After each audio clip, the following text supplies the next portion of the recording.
merasakan yang sama. Assalamualaikum warahmatullahi wabarakatuh. Waalaikumsalam warahmatullahi wabarakatuh. Halo sahabat Gendi, kembali lagi bersama saya Hanum Nazakia Bahasya di program BTW. BTW. Hah? Hah, kenapa? Gede banget ya, hah? Udah pada tahu kan BTW apa? Ngomong-ngomong. Jadi BTW itu by the way, Pak. By the way, ngomong-ngomong, di sini kita mau ngomongin apa gitu. Mau berbagi ilmu. Betul sekali. Nah, sebelumnya kita perkenalan dulu nih. Sekarang di program BTW kita kedatangan Bapak Wawan. Hai. Bapak Wawan sekarang bawa siapa nih, Pak? Boleh diperkenalkan. Anak-anak kelas 10 MIPA 1. 10 MIPA 1. Yaitu Nisa. Mana Nisa? Halo Nisa. Cynthia, halo. Halo. Indah. Hai. Kebetulan Indah ketua kelasnya. Oh iya Terus Kak. Nuni. Halo Nuni. Ini dari kelas 10 MIPA MIPA 1. MIPA 1. Ngomongin MIPA nih Pak. MIPA itu pasti belajarnya tentang matematika, fisika, eksak ya, biologi. Nah, kebetulan Bapak sendiri di sini ngajar pelajaran fisika ya, Pak ya? Tuh. Fisika. Nah, kita tanya nih, Pak, ke teman-teman kelas 10 MIPA 1. Iya. Kemarin materi pertama masuk fisika tentang apa aja? Besaran. Tentang besaran, terus Pengukuran. Besaran kan dibagi dua. Ada besaran pokok dan ada besaran turunan. Di kemarin baru sampai besaran pokok dan besaran turunan. baru 2 ya, Pak ya? Ya. Coba, apa itu besaran pokok? Siapa yang tahu? Ayo. Apa? Sebetulnya kemarin tuh besaran pokok itu besaran yang sudah ditentukan menurut standar internasional. Itu ada 7, itu kan ya? 7. Coba apa aja? Waktu, Ya. jarak, intensitas cahaya, Nah, terus apa lagi ya? Kuat arus, Masa, kuat arus listrik, jumlah zat, jumlah zat. cahaya, panjang. tuh harus dihafalin dong. Siap-siap nih bentar lagi UTS. Oh iya, dari UTS. Jadi yang kemarin 7 besaran pokok itu ada panjang, masa, waktu, suhu, ya, Jumlah zat. terus intensitas cahaya, Intensitas jumlah cahaya. zat. Jadi di nama besarannya, misalkan contoh panjang nama besarannya. Nah, satuannya apa? Panjang kan satuannya meter. Masa berarti berat, berarti satuannya adalah Kilogram. untuk mencari dimensi. Itu besaran pokok, Pak. Ya, Tadi besaran pokok. besaran pokok. Satu lagi Kalau besaran besaran turunan, kalau besaran turunan itu adalah analog dari besaran pokok. Ya. Nah, dari besaran turunan dibagi 2 lagi, ada besaran vektor dengan besaran skalar. Itu. Besaran skalar apa? Ya, suatu besaran yang mempunyai nilai dan mempunyai arah gitu. Jadi seperti percepatan. Kalau percepatan kan ada belok, ada berhenti gitu. Kecepatan sama, ada berhenti. Nah, jadi itu ada mempunyai nilai dan mempunyai arahnya. Nah, sekarang aku mau nanya nih ke teman-teman kelas 10 MIPA 1. Kalian belajar fisika ada kesulitan nggak? Mulai dari Indah dulu, KM-nya boleh? Ya lumayan sulit sih karena kan rumus ribet gitu. Tapi ya seru sih, Seru. asik gitu. Asiknya? Asiknya karena kayak apa ya? Pas ngerjainnya pasti kan ada bercandanya, tapi kadang suka pusing juga. Pusing. Kalau Nuni gimana? Sama, lumayan sulit tapi seru juga. Dijalanin aja ya. Iya. Siapa itu namanya? Nisa. Nisa, gimana? Ya sama sih, seru, cuman ya Asal jangan dibawa tegang aja sih. iya. Lebih seru ke kayak Pas tebak-tebakan gitu ya seru. Terus satu lagi? Iya sama sih, tapi Kok sama semua sih? klasik bu jawabannya. Karena ke bawah gurunya juga sih. Oh, iya. Gurunya itu santai gitu. Iya, emang paling kalem Iya, tuh. bener. Iya, nggak tegas gitu. Jadi Nggak galak. nggak tegang. Jadi mungkin saya dari dulu ngajar fisika itu adalah jadi apa? Memang yang tadi dikatakan oleh anak-anak saya tuh memang sulit ya. Makanya saya dalam mengajar supaya anak jangan stres, jangan deg-degan, jangan apa. Kebanyakan kan gitu. Saya fisika gitu. Makanya saya suka diselingi humor, ya sedikit cerita yang lain dulu gimana supaya anak tuh jangan terpaku aduh aing sieun ditanya atau aduh kumaha ieu ngitungna. Iya bener Pak. Makanya saya sedikit dikasih cerita yang lain, sedikit humor supaya anak nggak tegang. Nggak tegang. Memang kebanyakan dari dulu juga dari saya pertama mengajar fisika tahun 86. Udah lama ya Pak? 86, 87 itu api semua. Dari satu kelas dulu 40 siswa paling satu yang mengerti lah gitu. Ya, jadi sebetulnya yang harus diutamakan dalam ilmu fisika atau belajar fisika ini harusnya karena gini satu pokok bahasan beberapa sub pokok bahasan seperti tadi mekanika kan ya judulnya mekanika. Di situ mekanika itu adalah besaran turunan, besaran pokok. Nah, itu ada. Nanti di situ ada lagi besaran skalar, besaran vektoral. Jadi yang penting anak tuh apa rumus lah. Ya, rumus. Mungkin rumusnya emang sulit sih sebetulnya. Gitu. Berarti lebih baik dihafal atau dipahami Pak kalau fisika? Harusnya kalau dipahami cuma gitu aja Gitu ya. aja ya. Harusnya mah betul-betul dihafal dalam ingatan gitu. Kalau saya ini cerita kepada anak-anak juga suka di meja makan rumus-rumus ada. Di meja belajar Sambil makan lihat ya, sambil Betul, menghafal. betul. Apapun Meja kegiatannya belajar fisika ditempelin rumus. sampai wah gitu. Sampai rumus. Di dalam kamar juga bikin di karton Iya. tulisan. Bangun tidur ya Pak? Iya. Oh iya. Bener-bener. Tapi kan sekarang bukan ya anak-anak idolanya sekarang. Iya. Nah sekarang ini Pak, Bapak bawa apa Pak? Penggaris sama Penggaris sama yang dinamanya ini sehmat bahasa Belandanya atau bahasa Indonesia jangka sorong. jangka sorong. Nah, jangka sorong dengan penggaris.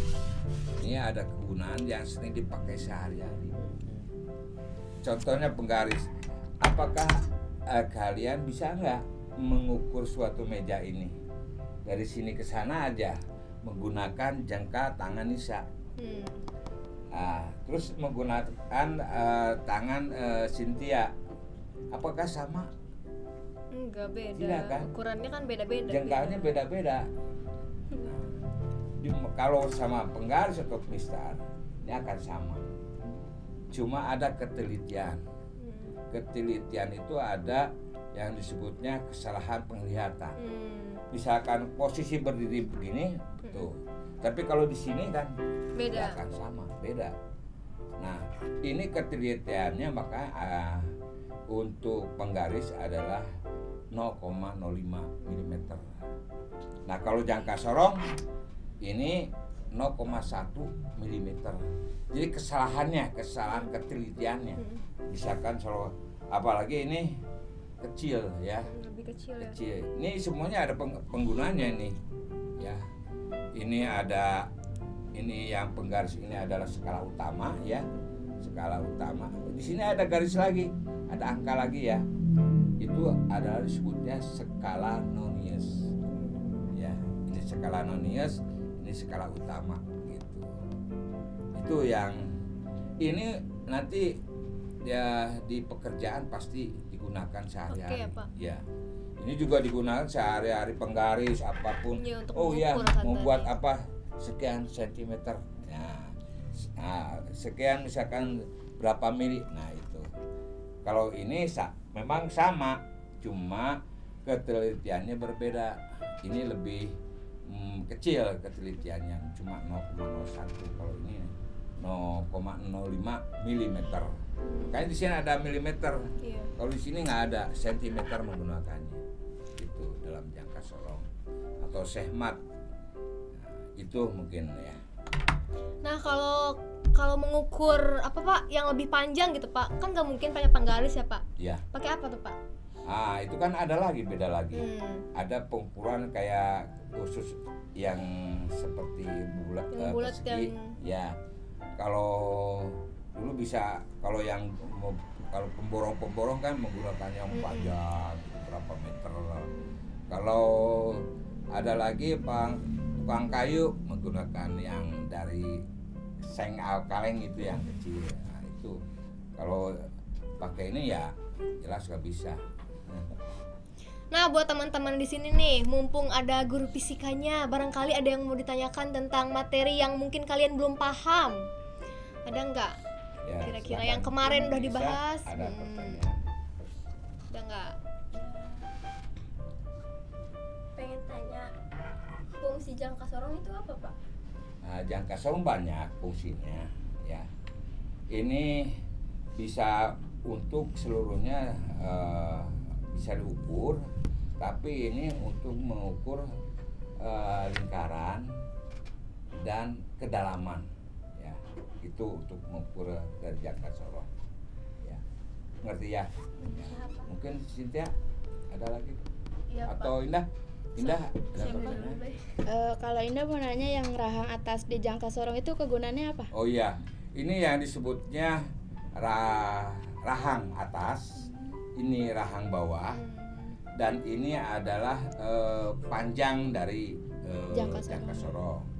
Dan di sini ada sentimeter, kalau ini adalah 0,1 mm. Jadi cara mengukurnya jangka sorong ini harus yang ini tepat ke atas dan yang bawah harus dihitung lagi gitu. Tadi pertanyaan dari Indah adalah gunanya untuk rahang atas ya. Ini rahang atas yaitu untuk mengukur lubang dalam. Contoh misalkan, nah ini ada. Bawa apa nih Pak? Nah ini lingkaran dalamnya berapa gitu ya. Nah jadi cara mengukurnya seperti ini. Nah ini di dalam, masuk ke dalam. Nah baru gini. Nah ini untuk mengukur dalam, lubang dalam. Jadi rahang yang atas tadi gunanya untuk mengukur kedalaman lubang tersebut ya. Nah, mungkin ada Pak. gimana? Ketelitiannya antara jangka sorong dengan Mister Penggaris ya, apa? ya. Ketelitiannya yaitu kalau penggaris itu lebih besar, kalau ini lebih kecil 0,05, kalau ini Yang tadi ya? 0,01 gitu ya, dibandingkan dengan penggaris. Jadi ketelitiannya lebih kecil yang ini ya, Penggaris. penggaris gitu ya. Jadi kita harus betul-betul mengukur tuh. Oh iya, Harus teliti ya, ini Pak? biasanya nanti di kelas 3, kalau dulu sebelum pandemi ini ada praktek seperti ini Bu. Jadi praktek seperti ini, praktek fisika, cara mengukurnya gimana. Nanti juga di dalam materi ya, di buku mungkin bisa dilihat lah cara mengukurnya gimana ya. Soalnya kalau di sini kayaknya kurang kelihatan ya, seperti ini ngukurnya. Ada lagi selain ini penggaris dan selain jangka sorong, ada lagi yang disebut pengukuran mikrometer skrup ya. Kalau mikrometer skrup tadi Bapak ngeliat ke bawah, itu adalah untuk mengukur tipis tebalnya suatu benda. Jadi ini tebal buku ini bisa diukur. Nah, terus tipisnya ini berapa bisa diukur, berapa mili gitu ya. Nah itu Ada ada lagi lagi alatnya yang ya, Pak, ya? disebutnya adalah mikrometer skrup. Ada lagi? Tadi kan rahang atas, sekarang rahang bawah itu gunanya buat apa? Nah, Buat oh apa? iya, ini ada rahang atas, ini rahang bawah, dan ini ada yang disebut batangnya. Nah, untuk mau rahang bawah ini yang besar, ini untuk mengukur lingkaran luar.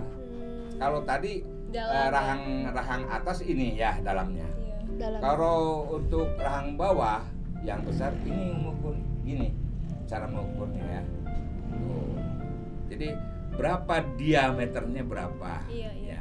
Lingkarannya berapa mili ya. Nah, sedangkan untuk kedalamannya bisa dilihat kalau misalkan ini. Nah, ini kalau ini adalah untuk mengukur kedalamannya. Nah, jadi gini. Kedalaman berapa? Tapi kan ini nggak bisa Panjang ya? Jadi Kepanjangan, dibatasi. Pak. Iya.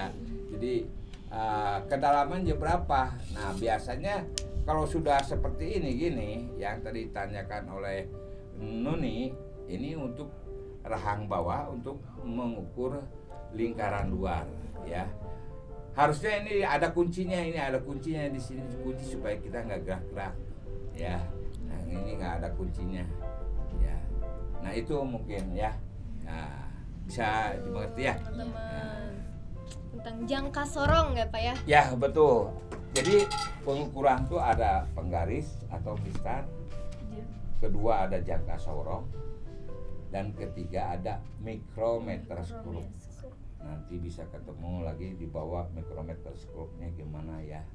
Nah, itu ada 3 ya, penggaris, jangka sorong, dan mikrometer skrup. Iya. Gunanya apa?